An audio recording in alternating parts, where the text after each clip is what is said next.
Good morning, everybody. Welcome to Comics Unlimited podcast. I think that this is probably more important than the wheel in some cases.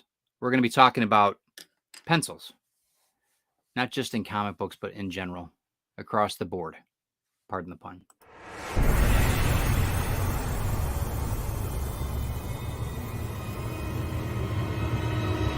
Welcome to the Comics Unlimited podcast with your hosts, Glenn B. Fleming and Ted Davis.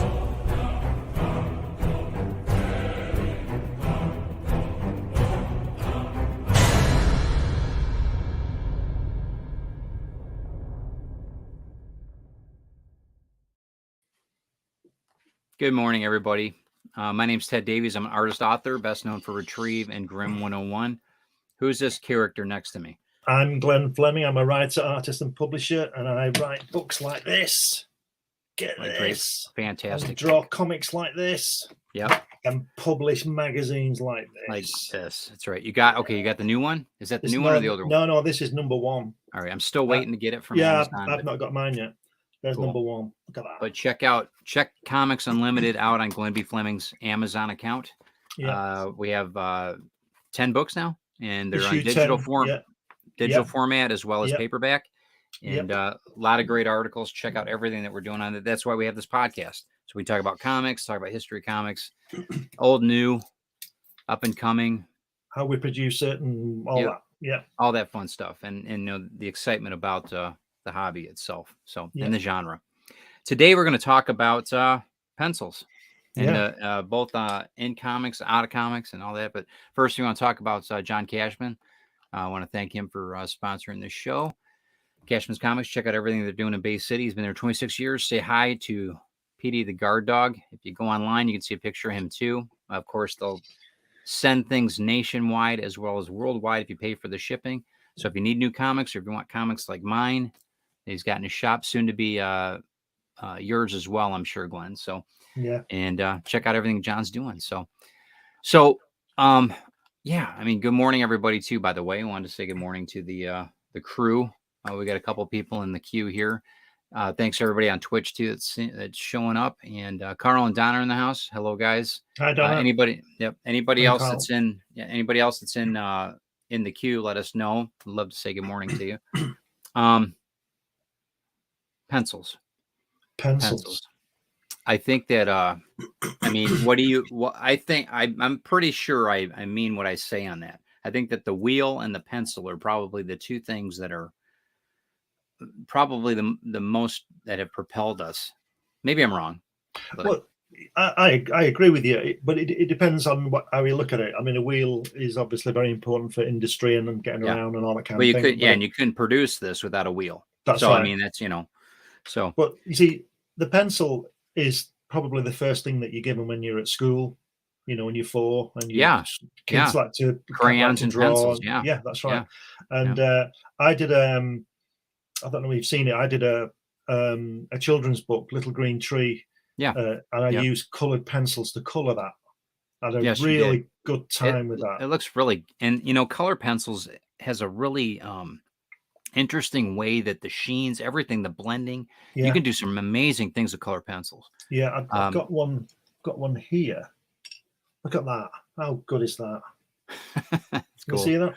Yeah, that's awesome.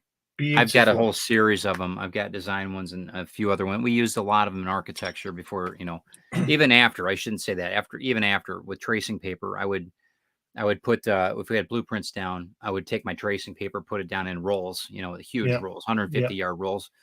And I would red line everything, because I used to hate when in school, when the professor would come up and red line everything with a red Sharpie marker after I've spent hours drawing. Dude, I think that's just disrespect. Oh, well, and it's to break you, it's to get you, put you down. I'm the professor, you're not, that kind of stuff. It was like on the English composition, you'd get "see me" in red biro. Yeah, right. Yeah. Oh, they did that. And They did it here too. So let me tell you, before we start going into comics, the history of pencils. Yeah. because I think you might find this fascinating. So the Romans, you probably already know this. I'm sure that you do. And we're first off, let's put the disclaimer out there. We are not ripping on digital at all, in any means whatsoever, because every form of creation has its place, and that's great. A stylus, though, Romans used stylus, and they were actually lead, and that's why they say, Get some sharpen lead the in lead. your pencil. Oh, there's not something right, else. right. You are, yeah, right. But actually, it's not lead in these; it's graphite. But the Romans used lead. They used actually, it was a stylus. It didn't even, so it would make a mark, even though it was a dull mark, it would still make a mark. And that's how kind of it all started. But graphite was discovered, and this is going to be your bragging rights, because I'll give this to you, in the UK. Right. A farmer actually, there was a tree that toppled over on the farm.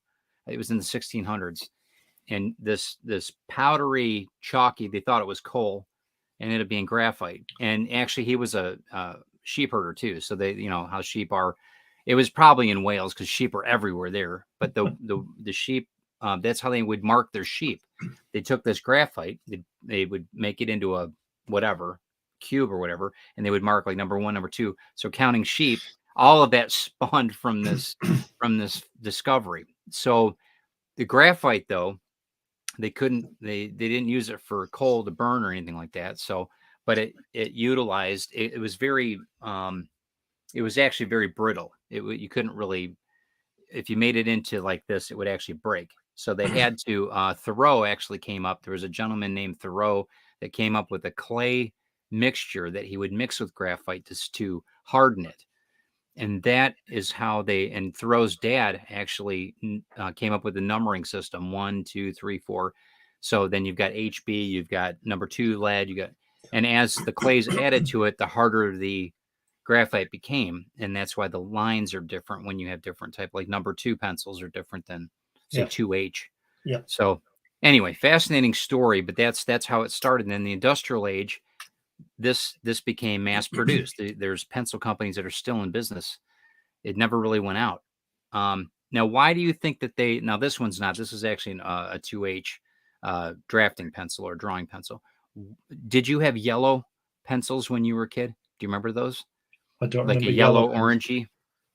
No, I don't remember that. Okay, so in the States we did. And the reason why they were yellow was that the Asian market produced the majority of the pencils, and they like Emperor Yellow. And that's why that all these, if anybody ever wondered about that, that's why. And they took suit. Everybody else did the same thing after that. So whether it was American, UK, whatever. So there you go. So fantastic. Yeah. Good morning, Ryan. How you doing, sir? I think, would I be right in saying that you get charcoal from charred? It's charred, and then it looks like coal, so it's charcoal. Yeah, I would think so. Well, there's additives to it, right? Coal is one thing. Then you've got to, but I'm just talking about like the guy with the tree. It was obviously burned inside or outside or something. It couldn't just be that way inside, could it? Well, it was under the tree. The tree fell over, and under the ground there was all this powdery black. Right. So he thought it was like silt or whatever, or the sludge that they, the mountains of sludge that they would bring out of these mines. It's unbelievable. It was on its way to becoming oil then. Yeah, and there's certain levels, right? So you'd have whatever is charcoal, oil, and it's all a petroleum-based thing. Graphite's a little different because of the molecular structure of graphite. It actually leaves a residue that you can see as its markings, and that's the beauty of this. But you have to have a mixture of a chemical. So technically, you don't have lead poisoning if you get, we say lead in the pencil in whatever term you mean, or whatever you mean by that. But there's also, that's actually graphite. So anyway, what were you going to say? I didn't want to cut you off. No, I was just moving on from the origin of pencils. We were going to talk about I mentioned to you. Did you see Donna's comment? No, that's it. Come on, pencil for now. Right. Okay. All right. The reproduction of comics in pencil that I mentioned to you in the thing. But anyway, carry on with your pencils. It's fascinating. So the colored pencils, everything else that were added to it, I'm sure it became happenstance because we had to have, because counterfeiting could happen. Oh, it was already, this person signed this or somebody erased it, or colored pencils, I'm sure, came into play, not from an artist standpoint, but from a utility standpoint. I'm sure that was checks and ledgers, black. I'm in the red, I'm in the black, those type of things. And I think that's, good morning, Joe. How you doing?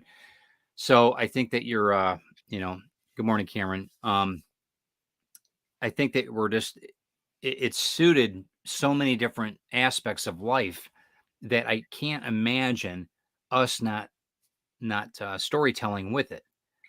So, I mean, it suits itself so much, whether you're in as fine art as, Rembrandt or any, he used, or excuse me, Da Vinci had quills. There wasn't any, they weren't, he might have used charcoal. He might have used, a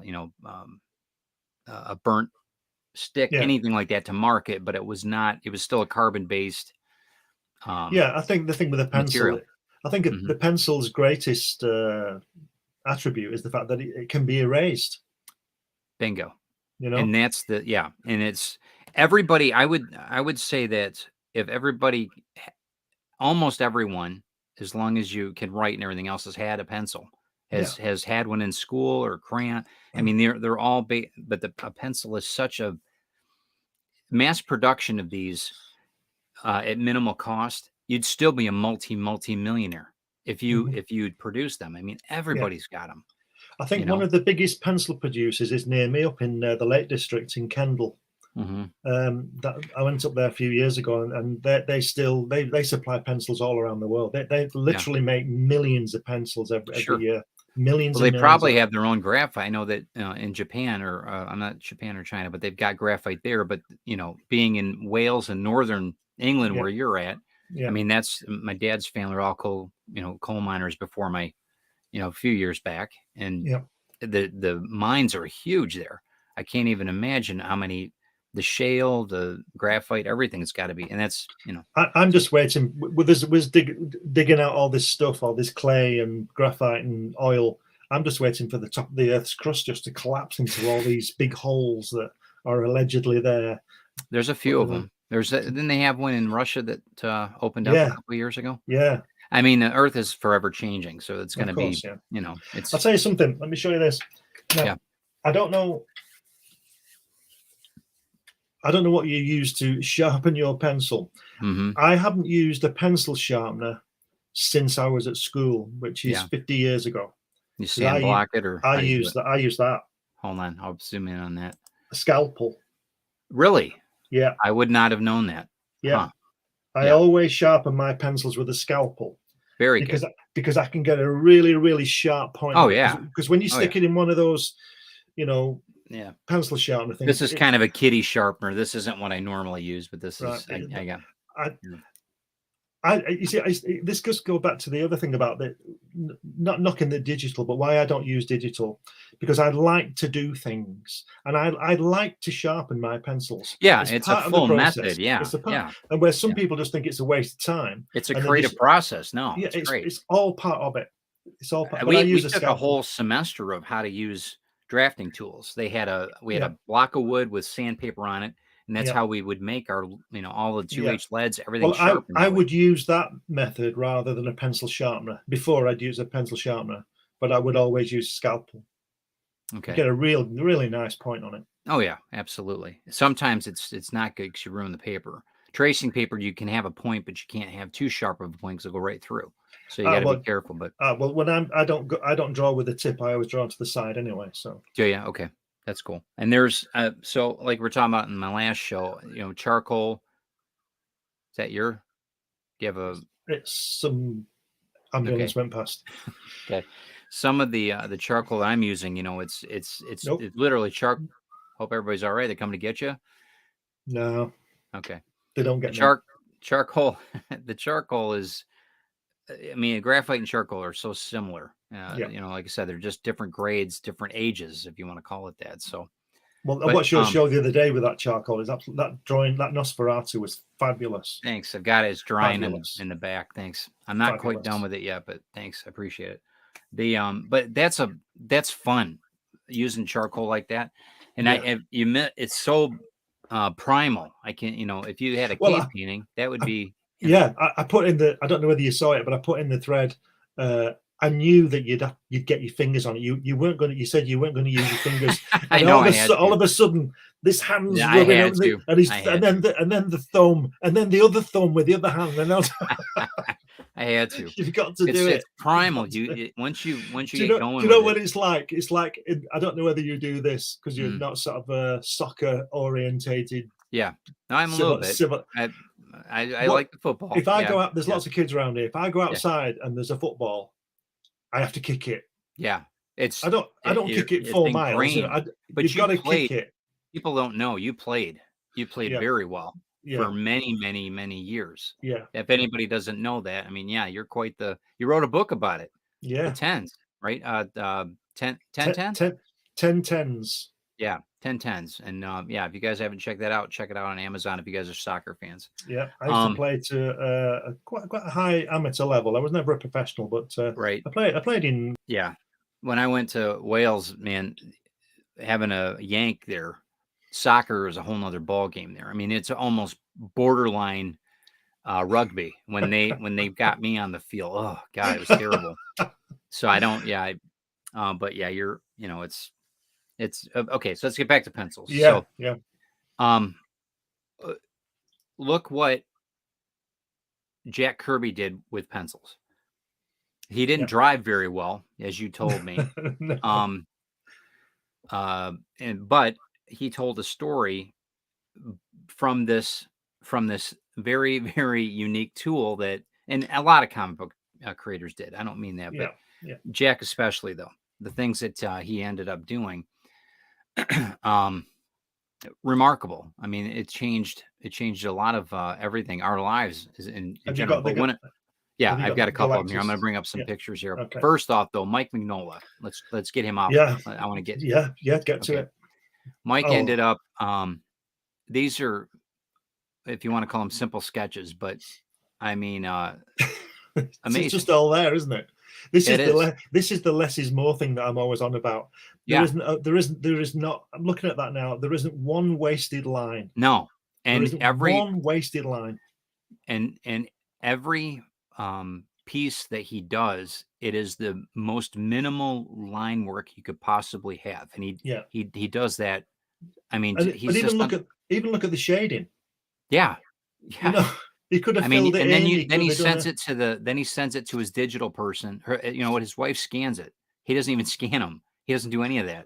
Christine, his wife, scans them, sends them over to his I guess it's his digital person.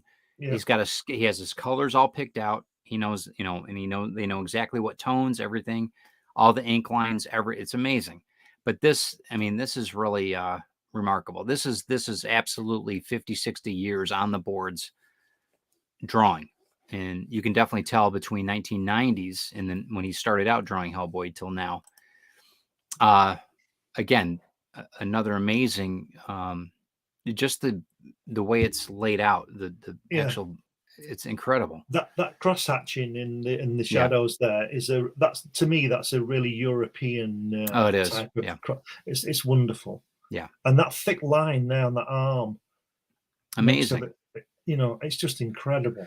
But without he wouldn't have been able to do it that in perspective, and when looking at everything, if this wasn't brought out first, if this master wasn't here. Yes. So and that's just jam packed. I mean, that's a lot of lead, if you want to call it that, or graphite. That's a lot. And this is what I was saying to you early in the week when we were discussing what we were going to do on the show. You could print that. You could print from that. That doesn't need inking. No, you could do a whole comic like that. Yeah, especially with the process today and the techniques and the printing techniques. Yes, we could have that. I mean, look at the shade in there. Look at the guy's lizard head to the guy's left. There's that black, and it's not solid black. It's all lines everywhere. He's just how many different? Did he use different pencil grades? Or no, not? He just used a 2B. He just used a 2B from beginning to end. I mean, look at it on that crappy desk. God, I mean that's really use what you've got. I mean, that's, we talked about that. I mean, look at that. Look at that. Incredible. See, what I'm saying is that that's from 2001, isn't it? When that was inked, brilliantly by Mike Royer, beautifully by Mike Royer. Yeah.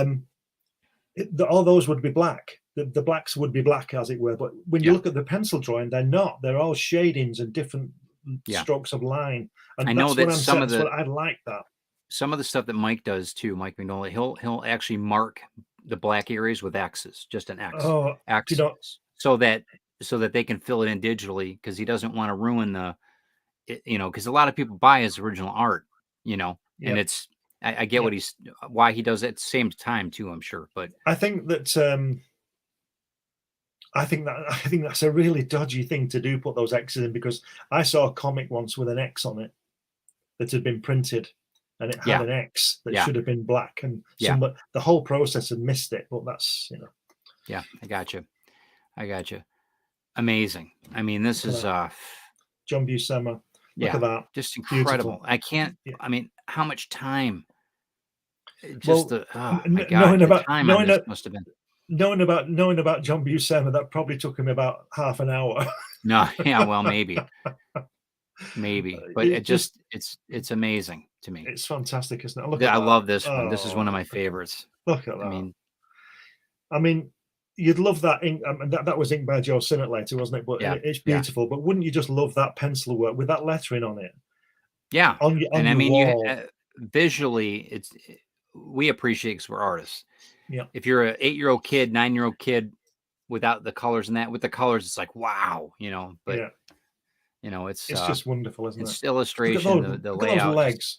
Those legs are like rocks, aren't they? They're tree trunks, man. It's crazy. It's crazy. mad. And then this is the last one I brought out, and then, I mean, look at Neil, the finesse on that.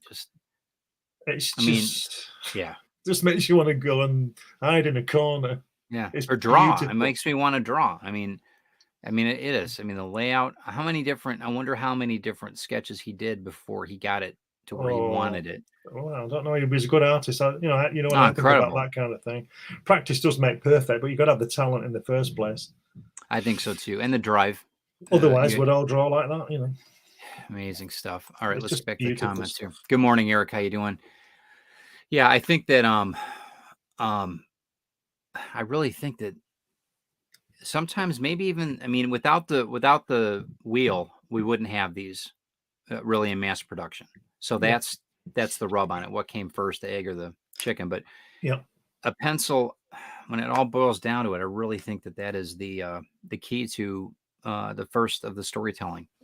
We had to be able to when we had the written when we had language is one thing, telling stories is one thing, but the written language, recording things, that's when we needed to have a writing instrument, and that's where the Romans came in and everything else with the stylist.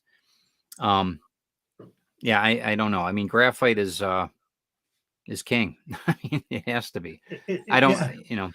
You see, again, without going on about it too much, because I always do, but the original artwork, on the pencil that the artist used on a piece of paper or a board or whatever, you don't get that with the digital thing. When I work some digital, and there's still a disconnect, even though I've got the best of the best of the best. It's still a disconnect. You still have that little bit of lag sometimes between the stylist and there's nothing wrong with it. It's just the way that the system works, the tool that we were talking about. Yeah. I like the low tech, and again, I was trained that way traditionally. So drafting, sometimes it's easier just to go and just but you say put a pencil line down. You say the pencil's low tech. I think the pencil is the ultimate tech. Okay. Because you can do anything with it. You can't do a lot of things. I mean, you don't have to plug it in. You don't have to plug it in. There's no bad. I mean, it's just I get that. You have to sharpen it and go. Yeah. And it does wear out and it does wear down, but again, there's so many on the planet. I mean, you'd be hard pressed. I mean, I know you could go to Walmart and buy 10 of them for $1, maybe. I don't even know it's that much.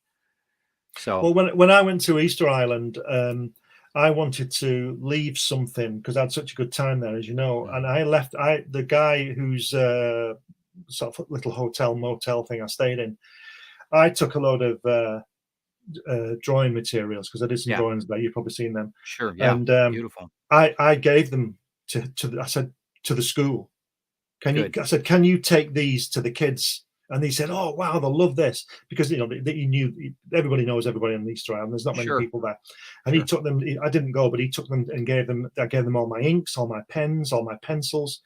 I even gave them a couple of drawing pads that I'd taken. That's great, man. Just for the kids, just to draw with and mess about with. I just wish I wish I'd done it at the beginning of and gone to see maybe whether they'd used them or not. But, like brushes, I just gave a whole stack of stuff because I just thought, I want to leave something behind. That's awesome. Well, and you might have, who knows, you might have. There might be some great artists on that island inspired, now. It could have inspired it.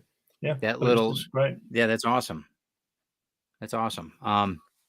What's the what's your favorite company when it comes to pencils? Do you have anything like Faber-Castell or it's Staedtler? Here we go. Staedtler, yeah. Yep. Staedtler. Yep. I use those. German made, really nice. I mean, this is the red one that I showed you before. Right. It just fabulous. Why really do you use red? Is that a colored pencil? You don't use it for like checks and balances or something? No, I've not. Well, you can see I've not actually used this one. Yeah. This I would use that on my children's books, coloring it with the coloring. I did that if I was doing that. So, Grumbacher. You ever heard of Grumbacher? No. German company. I've got a Swiss one here. Metallic. Dash. Metallic is another one that I like. Oh yeah. Yep. I got those. Yep. I've got those as well. You can see, look at this. You can see they're well used. Don't know whether I can tip this up without them all falling out, but there you go. Can you see that? They're all they're all well used. Oh yeah. Well, you're pretty prolific when it comes to art, man. You've done a couple things. Yeah. What you're using inks though on Hatch, right? Let's talk about Hatch. You start out with Hatch with pencils though, right? Yeah, and the thing is about the pencil, what I'm producing is when I do pencil work, I always take a scan of it, and then I scan the inks, and then I scan the colors. Do you want to see the latest one I worked on this morning? Please do. You guys listen up, because it's going to be coming up on Indiegogo soon. Not this one. This is the next one. Okay. Oh, very nice. And you mix all your own inks on that as well, but it starts out with pencil. Yeah. And that logo is all hand done. Yeah. All hand done. Yeah. All drawn out and colored ink. Yeah. Just love it. It's not finished on the illustration board. Hey, John. Good morning, sir. How you doing? If you guys could like and share this out too, so everybody else can have so everybody else can enjoy this video too, hopefully. So John, let's ask John. John, we're talking about pencils and stuff. Animation wise, what did you used to use when you're on the drawing boards? My favorite pencil was the black one. Okay. Is that what you used on Boba Fett? No? Okay. I'd like to find out what he used on Boba Fett. He probably doesn't know. He probably used just the first thing that he came across, you know what I mean? Just pick it up and do it, don't you? When you're as good as John. I doubt. No, he's pretty precise, man. I don't know. He's pretty precise. I know that my dad always used he used mechanical pencils a lot. He used in fact, this one here. Yeah, this is one of the ones that he used, actually. Pentel, regular 5mm, whatever it is. But that's I mean, this is back from the 60s, this one here. It's got that old gray, that old industrial gray. But the graphite on these, again, they mixed I'm sure they have a composite to it. It's proprietary, but it all started when Thoreau put clay to graphite, and that's how it. Can I just leave you for 1 moment, because there's something I want to get to show you. Sure, absolutely. I'll be back in a second. Yep. So here we are, guys, talking about pencils. Eric, do you still draw, man? I know you draw the trading cards and that. Is there anything in particular you're using besides ink? I know that you finished off a few things, and I know that you use, I don't know if you have watercolor resist ink, but chime in, guys, because I'd love to know a little bit more about what the process is of what you guys do. Man, you're tearing the studio apart. Jeez, there you go. There we go. Now you'll know, you can it's not very well framed. Let's see. I'll show you this. Oh yeah. Yeah, Helen. Yep. Awesome. Very nice. And what did you use with that? A 3B pencil. 3B. Okay. Yeah, 3B. Is that soft? I've never used that. Yeah, really, really soft. Yeah. Yeah, you probably used H and HB. 2H's, yeah. 2H is the kind of the go-to. Yeah, really hard.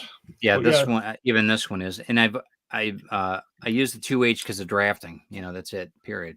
That's why it's so much fun with the charcoal, because it's so soft compared to the impalable lead that we use with drafting. But it also depends on the paper too. Do you know what Kirby and the rest of them use? Or was it just standard? Yeah, it was. Is it Strathmore? 2-ply. It's either 2-ply Strathmore or 2-ply Bristol. And again, they all have a different effect depending on what you're using. So, but you can't color on them. I tried to color on them, and they buckle, and they're not really made for color. Yeah. Isn't that something? But they take ink. Isn't that weird? Yeah, it's strange, isn't it? Yeah. But that's why I like to use that hot press board, Daily Rowney hot press board. Yeah. Because it takes, and I'll show you again. It gives it a really nice effect, especially on the sand that I want. Oh yeah, absolutely. And you get, like I said, it bleeds really nice.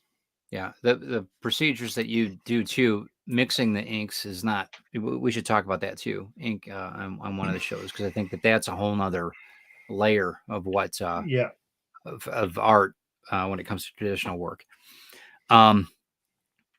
I think that let's see, I want to say 1995. I would do drawings. I would still do hand drawings up into the 2000s. I would still do it, but I would do it. I would actually do the line drawings in 2H drafting, and then I'd go over it with ink on a separate page, hand drawn, so that it has that little bit of a architectural look on it. Well, you know what I mean? It looks like I did it real fast, but it actually, When I get up in the loft at the weekend, I'm going to find that piece of artwork that I told you that I drew from the flat plan for the architect. Yeah. I've got a color drawing of a house that I did. Yeah. I want to show you. I'll show you that probably off air or whatever, but I'm going to find that and show you, because you'd be interested in that, I think. Cool. I wanted to go back 1 second. We talked about Jack Kirby. We talked about other, other creators and that. Yeah. I think one of the most profound people that me being in architecture, Frank Lloyd Wright did some amazing things with colored pencils. Yeah. Not just, what he did. I can't imagine what he would have done with the technology we've got now. God, it might have stifled him. It might have maybe changed his genius in some regards, but maybe it wouldn't. Maybe they just carried on the way he did it. Maybe. But I think that when I look at the greats, that what they used and I'm not saying that Frank was a pauper. He was at certain times in his life, but he could pick out pretty much. They'd give him what he didn't have to buy anything, I'm sure, but later in life. But when you find something but to see what he did with just the pencils, it's incredible. I mean, it's absolutely incredible. So, and that's why I said that I think that this is just as important as the wheel. I think that there's stories are written. I know that, stories in notebooks that aren't published yet are probably written in this from young writers that are just starting out, that are going to change the whole landscape, I think the thing is that we said at the top of the show about the, you were saying about the wheel and all that. Yeah. The fact that the digital thing now needs electricity, it needs a computer screen. You need software. You need software. Yeah, you can't, So the pencil is the pencil, You understand what I mean? You can put it in your pocket. You can take it anywhere. You can't take a computer everywhere you go because you can't plug it in or whatever. Or it might. All right, the battery might. You can use pencil on wet paper. Yeah, you can use pencil on. You can use pencil on a cave wall. Hey, John, do you have those pencils that were used on Boba Fett? Because I'm thinking that's a collector's item right there, bro. Or you probably just pull a couple of them out of a drawer. Yeah, these were them. Yeah. Right. Yeah. These are the authentic ones. $10,000. Yeah, anyway. Yeah, but yeah, I know that there's a couple of Ditko pages you've got there that I don't know if you can show one of them. I don't know. I don't think I copied them. I don't okay. think I copied them. I'm sorry. The pencil work. What I'm talking about was the sharpness of what could be they could be reproduced from the pencils, like that really thing we saw. Yeah, they're that clean. They're that really? clean, that sharp. Wow. Because don't forget those guys. I think the practice making perfect comes in. These guys have got the talent; they can always draw. But I think that what happens is they get that line right the first time. They don't put 4 lines down. They get that line side of it. exactly. Yeah. So if you've got a line, if Steve Ditko draws Spider-Man and he gets the line right on it, it doesn't need to be inked. Yeah, it's perfect. Because you'll have done this on your own work. I do this. I'll draw something, and I can see the line that I'm going to use. There might be 4 or 5 lines there on an arm, but I can see it because that's the one I ink.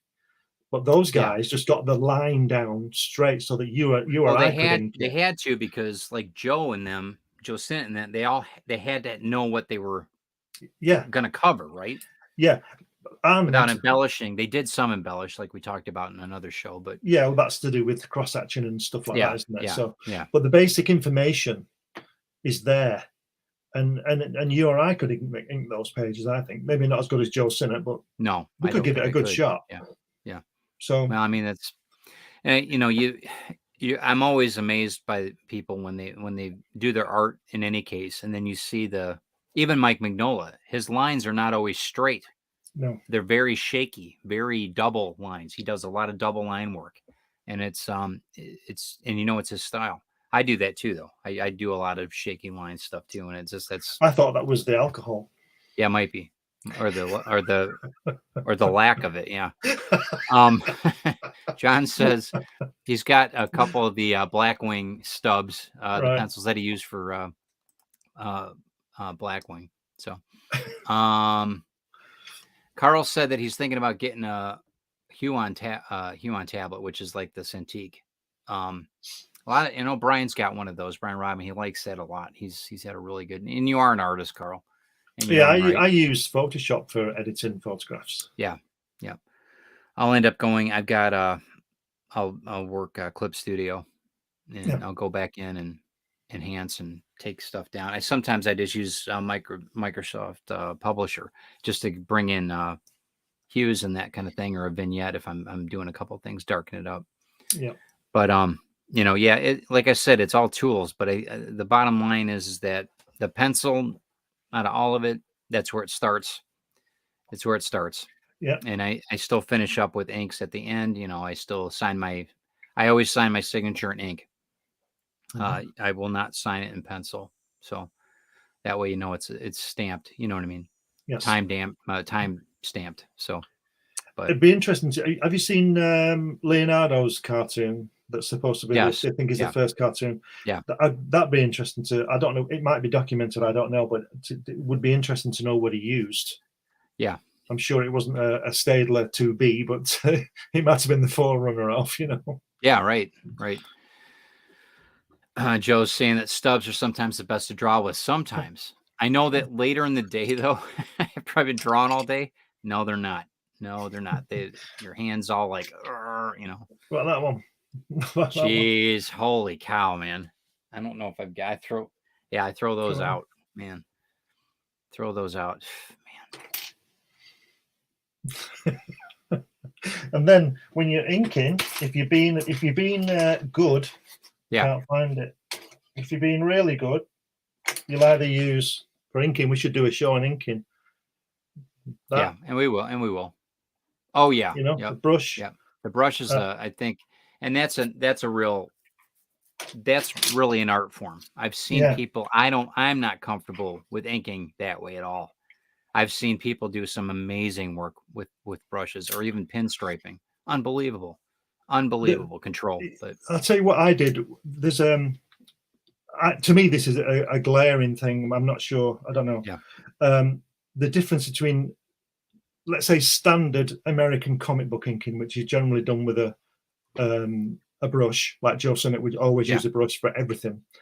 And the European style with the thin line, Joe Summit Giacoya would always do that thick, thin line.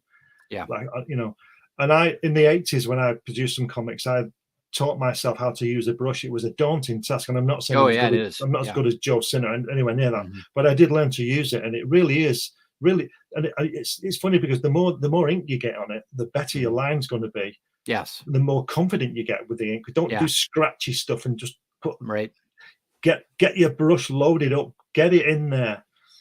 And but I haven't used the brush for a while for inking, but you know, I'm using crow quills and Pentels and all sorts of stuff now. I might get back to brushing sometime. Well, I was going to ask the guys in the ladies too, in the queue, Eric and the rest of you that work on digital on your tablets and that. Now, I always go from line drawing, pencil drawings to scans, and then I work on altering things if I need to. How do you guys do it? Do you guys go right from tablets, or are you guys using pencil drawings and scanning them in? How do you guys do that? I'm just asking. And when you guys have a minute, there's room for all of it. The creative side of it. If you're using a toothbrush to paint, I don't care. Well, as long as you're getting the story told and getting the emotion out and getting that, you know. John Lennon said it, didn't he? Whatever gets you through the night, it's all right.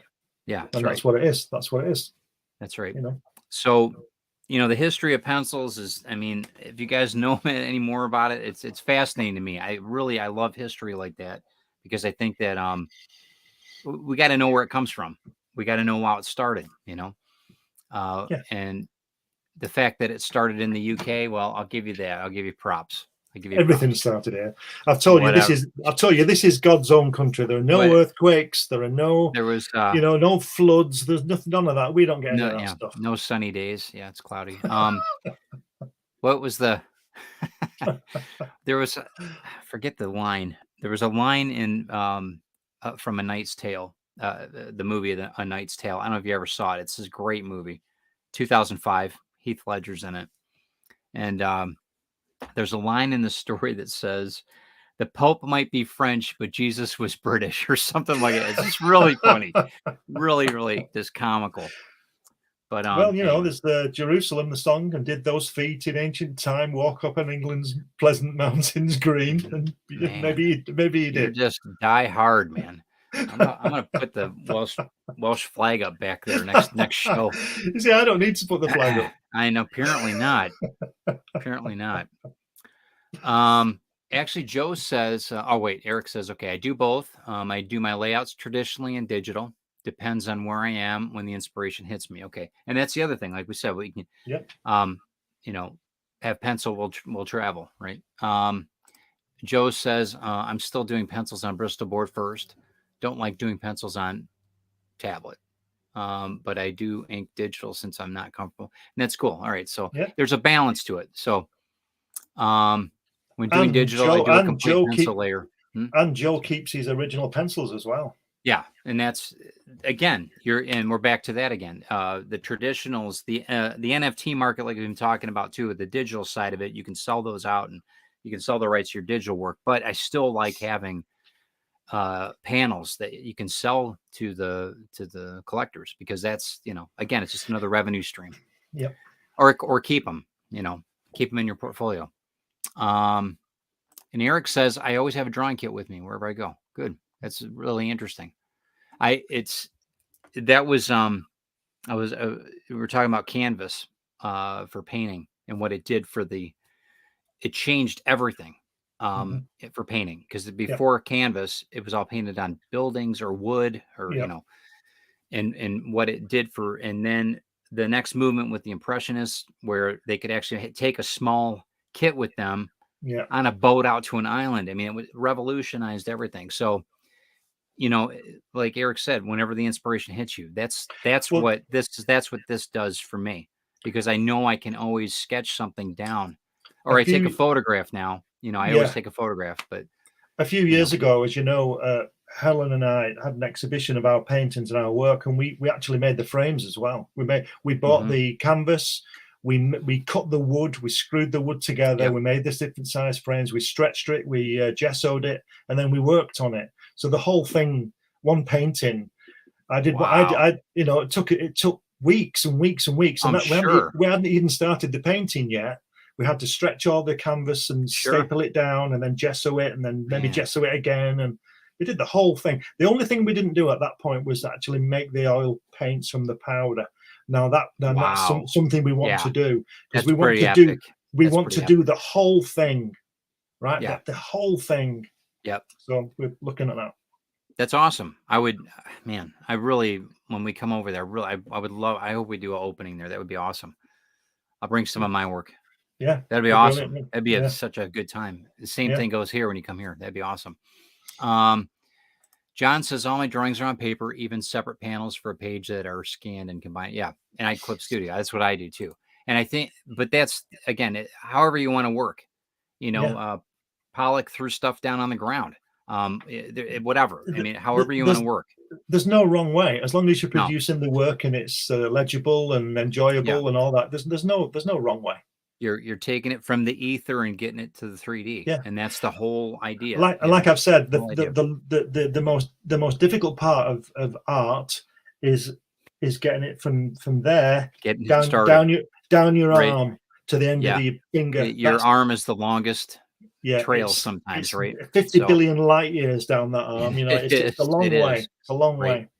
And that's why, you know, when I look at art, I have it with that eye that, you know, all the experiences, everything that person's gone through, whatever, you see it for what it is from that viewpoint. And it's the only, it really, that is the only, the way it could be done for that artist. So you see, let me just say this. I'm so grateful to the universe, or whatever you want to call it, God, or whatever you want to call it, that people, and I'm not bragging here, I really mean this, I'm amazed that people have paid me money to do a drawing for them. You're amazing. Why wouldn't they? Because I think, wow, I did that. And I don't mean that in a big-headed way. I just think, wow, I did that. I did that.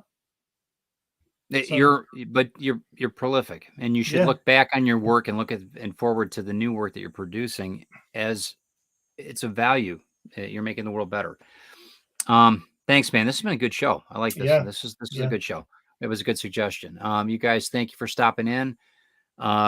You know, this is it. Let us know in the comments, you know, what your thoughts are on, you know, what you use, what tools you use when it comes to pencils and paper and everything else. Yeah, we got a lot going on this week on Ted Davies Artistry. Got Drinking with the Davies tomorrow night. Right. We're doing the blueberry coconut something. I don't know, but it looks looks really, really good. It looks dangerous. So Christine's making that. When Helen and I get over to you, we're not going to be doing much, because we're going to be on our back. We're going to be on the beach drinking. Right. Do you want to do a drawing? Not really. Just pour me another one of them. You know. We'll take some. What we should do? A couple pads out to the beach. Yeah. What we should do is do a show live. Yeah. And just have you and I drinking and drawing and see what happens. We'll be 1 million views. It'll be 1 million views. Yeah, we'll have to do it outside, because we'll trash the studio. And then next week I'm gonna be doing a recorded show for Back to the Drawing Board, because I want to show people the studio and the small space that I call a studio. And it should be fun. So you guys look for that on Tuesday. But tomorrow evening, there's gonna be I think a guest tonight or tomorrow night as well. So on the show. So that should be fun. 2 guests possibly. So when's Trenches coming back? I don't know. I know that Craig has got he is out. People don't know, producer Craig Hall is writing the scripts for Retrieve for live action, and he's actually doing a documentary right now. So he's working in the field, so to speak. So he's out doing that. He's going to be tied up for that for a couple of weeks. So we're going to be back to it soon. We've got a few of the shows in the queue right now. He's editing out. So, you know, this is the way it works. That's the beauty of what we have. What a great opportunity right now that we have in front of us. So, hold on a second. Eric said something just in closing. Comics Wellspring puts a comic-sized piece of paper between each comic. I have a stack of those with me. Oh, that's a great idea. Brilliant. So you're Great. recycling. That's a great idea. Very good. And use what you got. I mean, I've seen guys have stacks of cardboard that's got gesso all over it, and they're drawing, and that's great. Yeah. No, well, man. I still get in trouble, right, off Helen, because when I draw on envelopes, and it'll be an envelope. It'll be a government envelope for taxes, but I draw on the one that she has to send back. Yeah. so of course you do, right? It's got hatch all over it and stuff. Man, they'll be worth something, no? Yeah. You'd be surprised. I know a lot of I forget now. I think Schultz did that. There's a few different artists that have done that, where they send and people have collected them because they have little nuances or little tiny inscriptions or characters on them. So no more.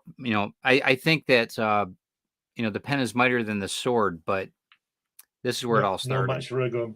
No. Well, and again, this is I don't know. This is a pretty powerful tool. So you guys, thank you for stopping in. Thanks for seeing what we're doing. Check out everything we're doing with Comics Unlimited. Please check it out and like and share this out. That would be awesome. Check out Glenn B. Fleming on Amazon with all the books that he has there, including Comics Unlimited, both in digital form and paperback. Anything else, man? Anything else you got right now? Just to Carl, that you can find 1010s on my Amazon page. You'll find it there if he wants to go. If he can't, and a list of books that you've produced and everything, and magazines in there. Yeah, all sorts of stuff. Yeah. Awesome. So thanks again, guys. We appreciate it. We will see you next week, and have a great weekend. See you. Read some Comics Unlimited. We'll talk to you soon. Thanks. Yeah. See ya.